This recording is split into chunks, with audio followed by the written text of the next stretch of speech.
All right, guys. Do not arrive late to any of the shoots. Any of them. All right?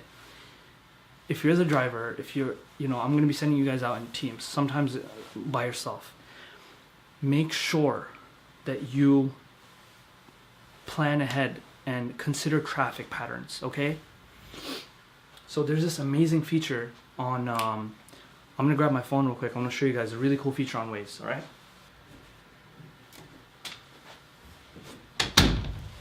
All right, guys. So if you have Android or iPhone, doesn't matter. Get the Waze app. Waze. You go Waze. You click.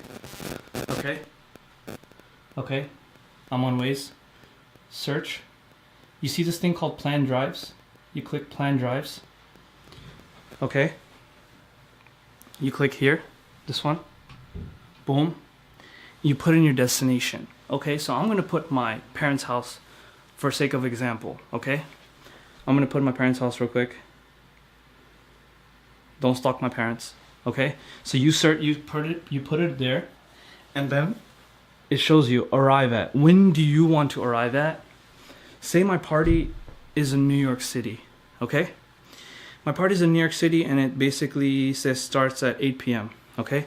You can actually scroll and show where you want, what time do you want to arrive. It shows you, like you put in, okay, I want to arrive by 8. It shows you it's a 1 hour 38 minute drive, and you have to leave by 6:22 p.m. okay? And it actually tells you the traffic by hour, okay? But here's the thing. First thing is that you want to physically be there 30 minutes early, okay?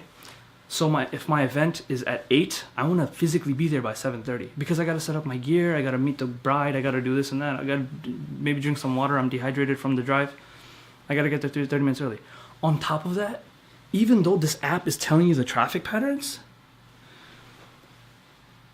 you have to, these traffic patterns change. I swear to God, you don't know how many times I had to put 45 minutes to an hour even before 30 minutes of arrival. So if my party's at 8 and I want to get there at, say, 7:30, 30 minutes before, I literally put arrive by 6:30 or 6:45, which is already 30 minutes before, but another 45 minutes, an hour before on top of the drive because the traffic patterns changed.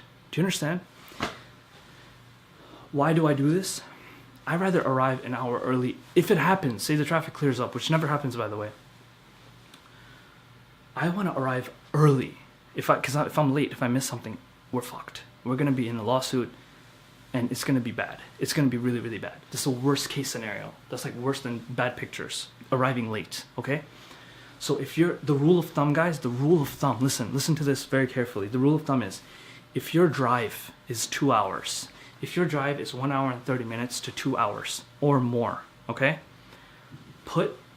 Plan to arrive on this app, not just 30 minutes before, but an hour and 30 minutes before, or an hour and 15 minutes before. So add 45 minutes to an hour on top of the fact that you want to arrive 30 minutes early to the venue on this app.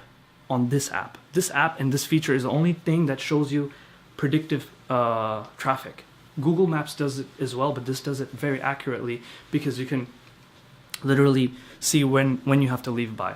So let me tell you exactly what I would do.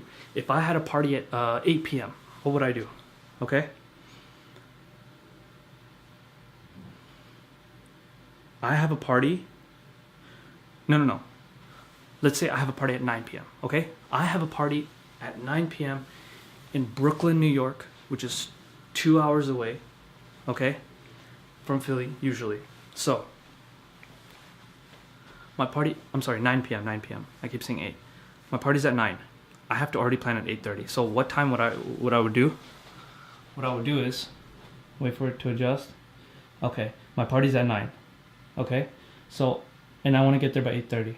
So on top of 8:30, I'm going to add 1 hour. So I want to plan to get there by 7:30. Okay, 7:30, 7:45. One of these. And then I click save, and it shows, and it's going to tell me whatever this says, leave by 5:45, or whatever time it says, that's when I physically want to leave. Or if I'm the driver, if I have to pick up somebody, if I have to pick up another photographer, pick up another videographer, I have to, one thing, sorry for the camera shake, guys. See, from, it says current location. So if you're gonna pick somebody up, you're not gonna pick them up from your current location, which is your house. You want to put the address. You want to put the address of whoever you're picking up. So if I'm picking up Jesse, I'm gonna put Jesse's address there. On the planned drives, I'm gonna put his address, and then it's gonna calculate, and you put in the destination, wherever the venue or the church is, and then put in the 30 minutes and an additional hour, whatever, and then it'll tell you what time to leave. This is a very accurate way. It's foolproof. As long as you add that additional 30 minutes, 45 minutes to it, you'll be safe. Now, what if it's not 2 hours away? What if it's not 1 hour, 30 minutes away? What if it's 1 hour away? What do you do? If it's 1 hour away, then don't add an hour to the 30 minutes. Already the 30 minutes. Don't add just an hour. Don't add 1 hour. Add 30 minutes, okay? So, if I'm going to New York, I want to leave. I'm going to add 1 hour or 45 minutes to that time. But if it's 1 hour away, if it's 45 minutes away, then add half an hour to 25 minutes approximately, but half an hour to be safe. Okay? So that's how you get there on time if you guys are driving. Okay? And make sure, even if I'm getting picked up, say I'm getting picked up by Adib, I want to make sure that Adib is there at that specific time. Okay? But other than that, whoever is picking up should already know how to do this, and make sure you guys do this, especially if you're the solo videographer, solo photographer. This is how you ensure being on time, guys, okay? Other than that, I think I went over all the different topics, hopefully. Please, guys, if you have any questions, if you have any weakness, you gotta be honest with me. You have to confront it and tell me, like, yo, Naeem, I have a problem with focusing. Yo, Naeem, I don't know how to use a damn tripod. Yo, Naeem, every time I try to expose their shots, I screw up or it's blurry. Yo, you guys have to be honest with me. That's the only way I can help you to make sure that you don't screw up during a wedding. This isn't school. This isn't,